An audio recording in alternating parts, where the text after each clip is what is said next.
Yo, what's going on, snipers, and welcome back to our Detroit Red Wings franchise mode here in NHL 21. So in last episode we had the draft and the re-sign stage, and our team seems to be getting better in terms of our prospect development and picking up new prospects, because we did just draft another medium elite player in terms of forwards, and that was Caden Dingman, 76 overall at 18 years of age, also medium elite.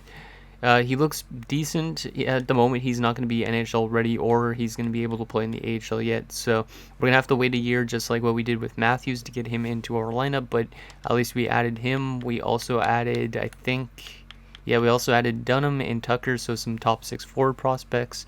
And then I think we added like a ton of top 9 prospects. So our team has a good abundance of prospects for forward and also on defense. Speaking of defense, we might actually have to make a trade in this episode depending if we get some player growth or not, because as you can see at the moment with our defensive core, we have like 8 defensemen. Stewart, I don't think is going to jump up to the NHL yet. He might be like an AHL top 2 for next season. But Larson should probably be jumping to the NHL because he just had a fantastic first season in the AHL.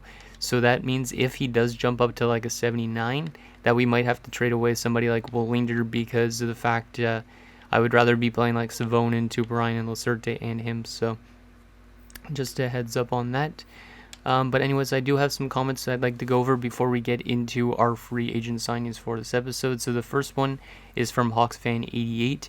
He says you should definitely go for Kuiper for your coach, as since he will probably fit your team the best, which I totally agree with. But there is another coach that I might be going for if Kuiper for some reason signs with another team or doesn't like us. I would probably prefer the other coach, to be honest, but I might still go for Kuiper first anyways. And then we also have 2 other comments that are pretty similar.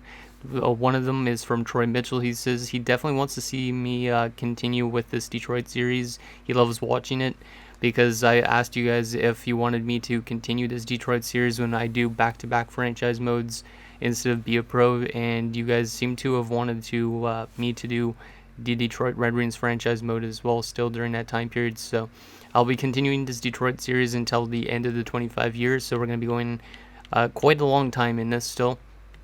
And Dylan Burrows also says the exact same thing. He says keep her going. So this Detroit series will be going on for probably up till like the summer sometime. And then we're also going to be probably doing my 2003 franchise mode alongside that. Okay, so let's get into our signings. So we're first going to go for the coach that we need, because we need to definitely hire a coach. So we're going to attempt to get Kuiper. See, as Kuiper has some pretty good stats. He's got A+ offense, A+ defense, and all that type of stuff. And he matches our scheme fit the best at a 46%. As you can see, he utilizes like Wall a lot, so he should be a pretty good coach for us to bring in. The only problem is I did interview him, and he did want to go to a contending team, so he might not want to sign with us because of that. So I'm going to offer him still the 4 years. Actually, wait a sec. He wants $5 million. We don't have the coaching budget, do we? Yeah, we don't even have the coaching budget for him. So, Hawks fan, I'm not going to be able to sign Kuiper. I didn't even realize that in the first place. He wants $5 million to be our head coach. So, yeah, that's not going to happen. But the coach I am going to be going for is a former AHL head coach of ours, which is actually kind of interesting. That is Breezeball, I think it was.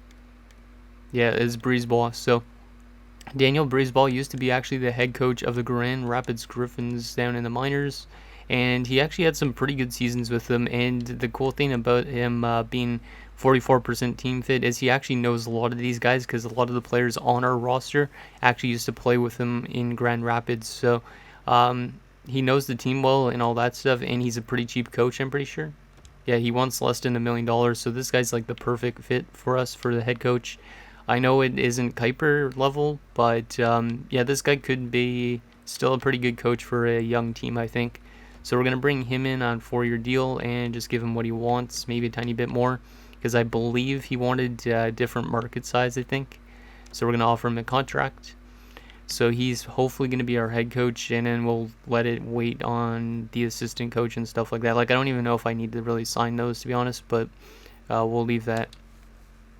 Now we'll get into our free agent signings. So there is some pretty good free agents that we're going to be picking up. So The first one I already offered a contract to in last episode was this low elite guy because he's 19 years of age and 68 overall. So this guy's just going to be playing in the AHL, but a good undrafted signing, I think, if he does accept with us.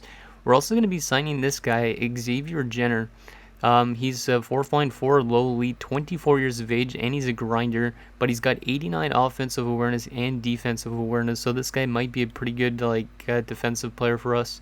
And he was a former 7th round pick of the Florida Panthers, played a bit in the AHL, and as you can see, he had a lot of penalty minutes, so this guy might be a good fit for us because we don't really have that type of grindy kind of guy that could kill penalties and also fight and stuff like that, so Xavier Jenner is going to be just that. We also do actually have a Jenner that is coming to the NHL this year from our AHL team, so this guy could be technically his older brother if you want. So we'll sign him to a 2-way deal if he even wants to accept that. And then the other players I was looking at getting, because there was only one other player I was looking at, but I do need to find a second line center still.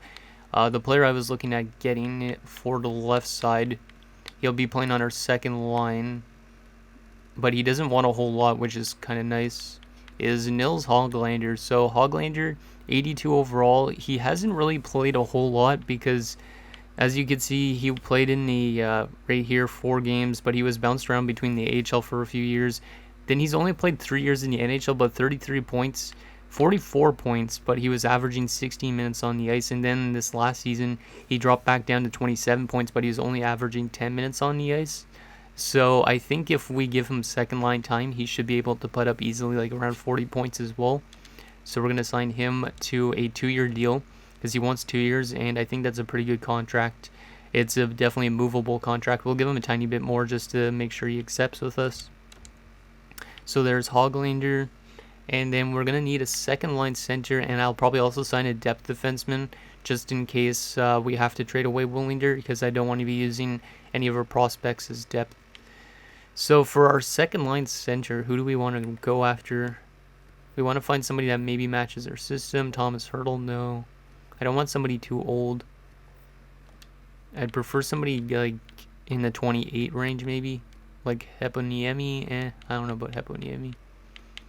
Because I didn't look really much into who we could go for as second line center. Like we could always play Suzuki as a second line center because he's got 96 offensive awareness. So maybe we'll pick up a third line center instead.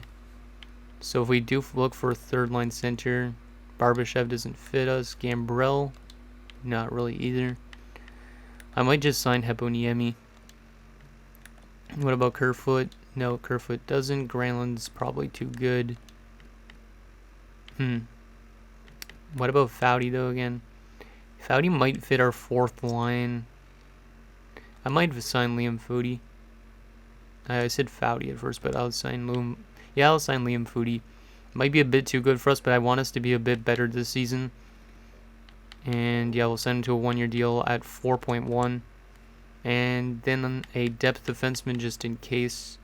Because I think we're probably going to have to trade away Willinger just because I feel like Larson should jump up.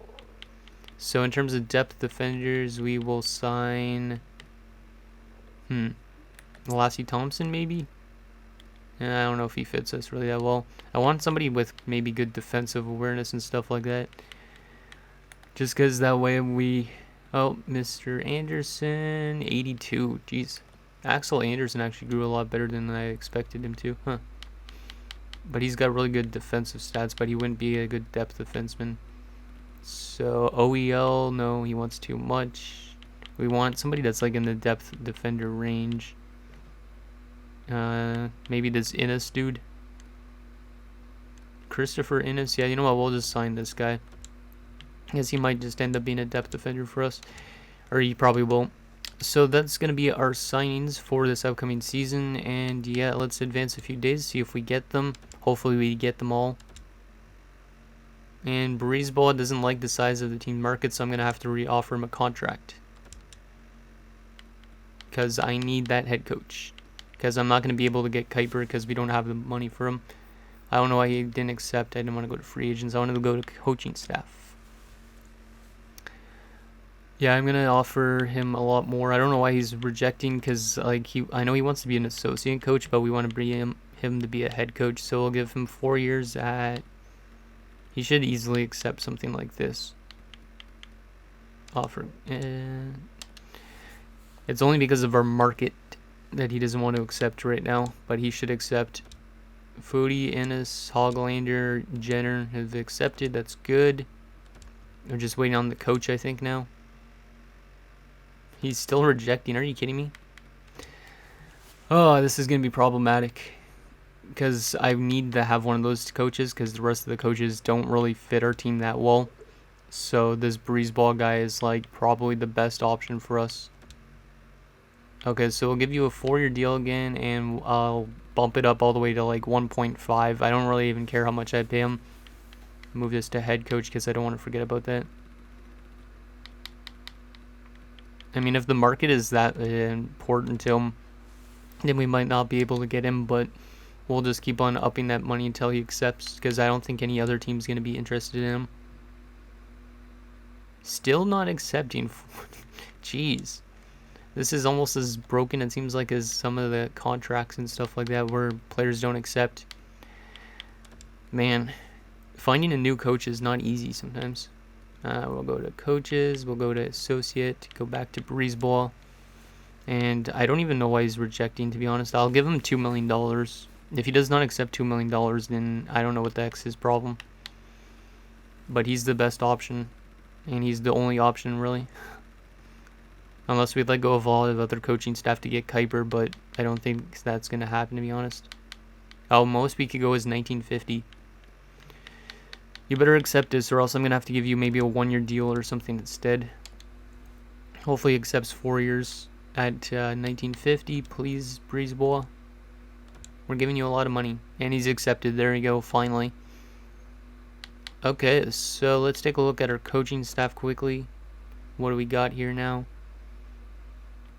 Good. So we got a head coach, we got an associate coach, AHL, and then I don't really need an assistant coach. The computer's probably going to auto-sign me one, so I'll let them do that. But yeah, anyways, let's advance to next season and check out our lines.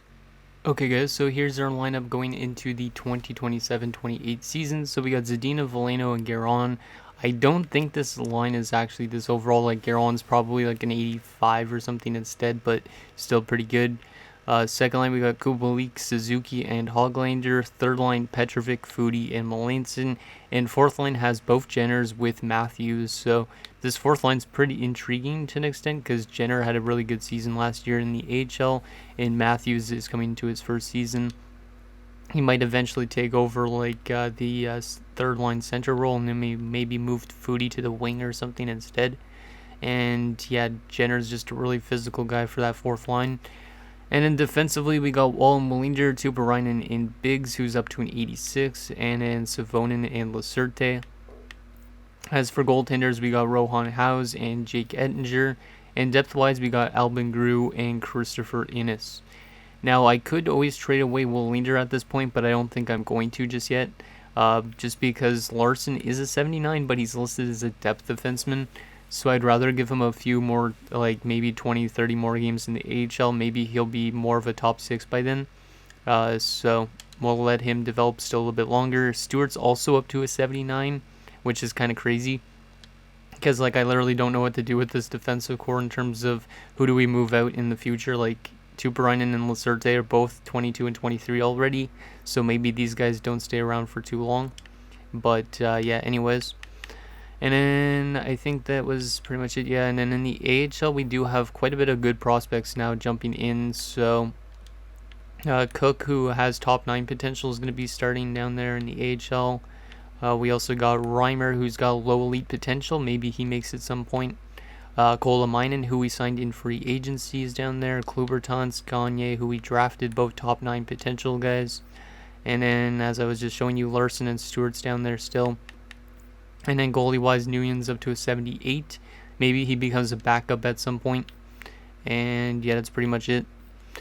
So yeah, let's get started with the season simulation. We're going to sim maybe a couple months just to see how we play. We are listed as a conservative seller, so this team is still kind of in the rebuilding stage. But yeah, We'll see how we do for the first like 3 months. We'll go up to like maybe, I'd like to say December the 1st or maybe December 15th, somewhere in the mid-December, just to see how this team performs. And then you guys could suggest me some potential trades or things we should be doing, because I think this team might be I don't know if we're going to be a playoff team or not, because I mean last year I didn't expect us to be a playoff team, but we were. So maybe we will be one of those teams that are kind of in between. So we might need to make some moves to make us one of those contenders. So in the preseason, we go 2-5, which is really, really bad. But Suzuki had 9 points in 7 games, which is really great to see. So yeah, let's go 1 month at a time, maybe. Yeah, we'll probably go to December the 15th, I would say, because I don't want to go to January yet, I don't think. So let's go to November the 1st, November the 1st, and see how we do. Joe Volano was never injured. First game of the season is a nice shutout win for Rohan Hausen, and okay. 3-0-1 in our first 4 games. I like that. But then we'd lose 4 straight games. Oh, the sim engine's just like what it was like last year, because last year we started off good and then we just like kind of fell back down. So 4-4-2 in the first month. Not bad, not great, not fantastic, not bad either though. And we have 10 points so far. Tampa Bay is 10-2 so far, geez. And Walt's got 11 points in 10 games. Okay, Walt's having a breakout year. That is good to see. Because Wall in the past has been good as an offensive defenseman, but he's not been great. Like 28 points last year, but he's already at 11 points in 10 games. So he might have a career year this year, which is nice. Okay, let me just also quickly check on our rookie. Mr. Matthews has got 5 points in his first 10 games. That's awesome to see as well. Good. He's the best fit for our second line, and damn, Suzuki's only an 81. Are you kidding me? Okay, so he's not actually that good. So we should probably move Foodie up. Yeah, we'll move Foodie up. But I'm kind of surprised by that, because Suzuki had a really good season last year, so it must have been just statistical, but still. How's House doing so far? Not great. And Ettinger's doing pretty good, even though he's lost games. Let's go another month and see if we could go above 500 this month. We stayed 500 pretty much that month that we just had. So let's go to December the 1st. See if this team can get some wins together. And we started off with 2 losses, 3 losses. Yeah, no, this team's doing bad again. Oh, and Melanson's been injured with a concussion. We'll go replace player. But yeah, this team is not looking great right now. We started off strong, but then now we're just like losing a lot of games. So I don't know really what we want to do with this team. Because yeah, this team is not simulating good at all. Like maybe we just tank another year. I don't know. But we did just win 3 straight games at the end of that month, so maybe not. 9-13-3. I'll take it. It's still close to 500. It's not the worst record in the division. And there's only literally like 6 points separating last and third place, so it's a pretty tight division, so we might be able to squeak into the playoffs this year. So I don't think I want to make any line changes. Let's go another 15 days. And then we'll take a look at our player stats so far for the season. And just to make sure everything's working well. There's 4 straight wins, okay.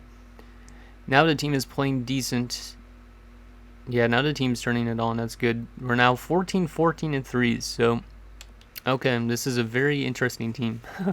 One of those teams that just bounce around quite a bit. We're 8-2 in our last 10 games as well. And we got 31 points, which is 4th in our division, but the last playoff team in the East has 38 points. Jeez. So we're literally on the Maple Leafs' heels, though. They only have 32 points. Okay, let's take a look at our lines and take a look at who's been doing what for our team so far.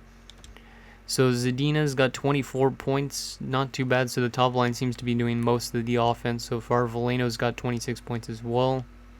And then Guerin has 22 points. So Guerin's continuing his hot season he had last year where he had 70 points. So that's nice to see. Second line, Kubalik has 16 points. And he's a -2. Okay. Not bad for the second line, actually. Liam Foodie's doing actually really well. 24 points in 31 games. I like that. Nils Hogelander has only 10 points. But still, he's on pace probably for like 30 points or so, which is not bad. Petrovic has 12 points. Suzuki has 13, so he's picked it up a bit. Melanson's got only 10 points, only 1 goal in 28 games. Harvey Jenner in his first season's got 14 points, 9 goals, 5 assists. Liking that, actually. It's pretty good considering he's not averaging that much ice time, I think, right? Yeah, only 11 minutes. He'll probably be like a third liner by next season, my guess. Matthews, 12 points in 31 games. Not fantastic, but I mean, he isn't getting a lot of ice time, right? He's only averaging 7 minutes on ice. Maybe we should give this guy power play time. Yeah, I'll give this guy some power play time, and then maybe we'll simulate a little bit more. And then Xavier Jenner, this guy's got 47 penalty minutes. Yeah, he's not really an offensive player by any means, but still not too bad. Wall's got 18 points on the season. Not too bad either. He slowed down quite a bit, though. Wallinder's only got 1 assist and is a -9. Yeah, maybe we do get rid of Wallinder and then call up our young guy that's down there in the minors in Larson. Tuppurainen's a +14, so that second pairing's been a lot better defensively than the top pairing. And then Biggs has got 15 points so far. His ELC, I think, comes to an end this year, so we're going to have to give him a big contract. Savonin so far, 5 points and a -1 only, so he's been pretty good defensively. And then Lacerte's got 8 points and a +2. Goaltending-wise, Rohan House has been kind of struggling, but he's getting a decent amount of shutouts, so yeah, he's been okay, I guess. And then Jake Ettinger has been really good, even though we've lost most of the games he's played. Okay. Let me take a look quickly at the AHL just for our prospects. So Kolmainen, who we just signed in free agency, he's got 7. Okay. Reimer's got, wow. Reimer's looking pretty good. 16 points in 28 games. He might end up being a 4th-line forward at some point. And then stuff like Klubertons has got 11. Sylvain Gagne's got points. Cook's up to a 75.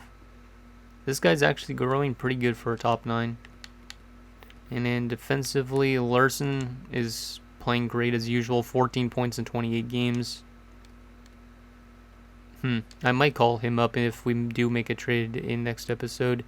Jose Stewart's got 11 points. He's got 1 goal already, which is more than he did last season. That's good. And then Mui has not been great down there. Nguyen has been really good. 12-7-1 with a 9-16.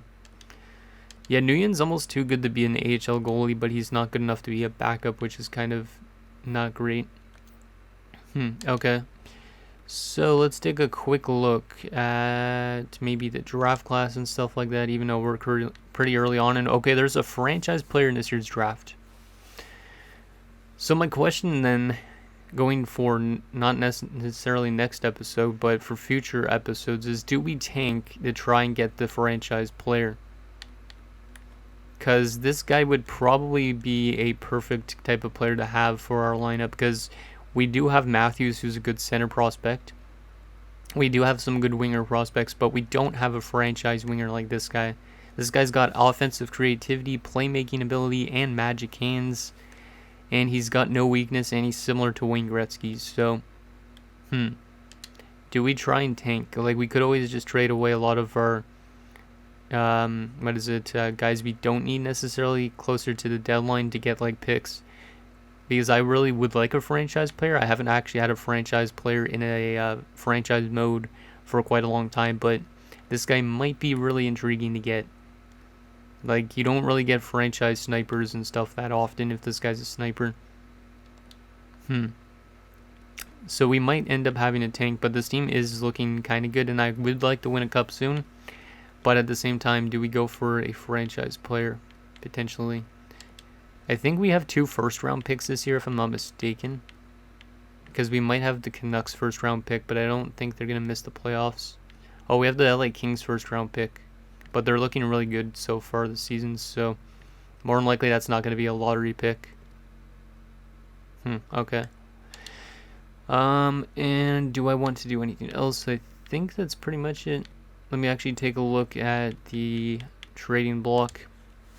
I'll just skim through this like really briefly just in case you guys want me to trade for any of these players that are out here. Because I feel like I want this team to be competitive, but at the same time, there's a franchise player, and we are still going to be doing this franchise mode for another 13, 14, 15 seasons. I don't even know how much seasons we have left. But if we could get a franchise winger, then I think this team is pretty much set in terms of, like, we have the really good defensive prospect pool that's already playing, like, a really young defensive core. And then we have some good young offensive forwards, but not really anybody outstanding. Like, Matthews is pretty good. And then same with Dingman, but we don't have that franchise player. Because Dingman is a 76, and he's medium elite, but he's probably going to take a bit to develop. He might end up only growing to being like an 89 or a 90. And then that franchise guy is probably going to go to like a 95 or 96. So maybe we want to tank this year. Maybe we don't. I don't even know. It's really hard to actually determine if we should or not. Like, this team might end up missing the playoffs regardless, but at the same time, we could end up squeaking into the playoffs too, because we did make it last year. So anyways, that's the trading block, and that is going to do it for this episode of our Detroit Red Wings franchise mode. So in next episode, we might make some trades depending if we want to start tanking or not, or if we want to start playing younger guys like Larson, who's in the AHL. We might get rid of like Wallinger next episode. So let me know what you guys think down below, and I'll see you guys next time.